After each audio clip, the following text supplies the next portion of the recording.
قربونه چه خبر؟ چه احوال؟ حالت خوبه؟ سلامتی؟ قربونت برم سفارشای ما آماده شد؟ آره داداش کجا؟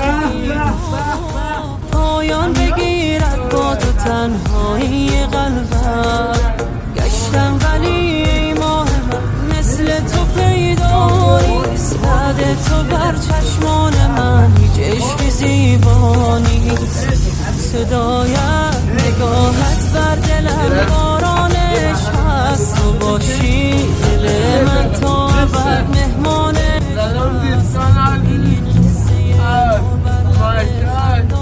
سفارش رسیده بابا همینجا اومده بابا سفارش یه تابله بردو اینطور جاکلی نیست دیگه من جازی نیستی یه مالا هر جا بردی بود بیرم برای تو بفرده خدا نگهدار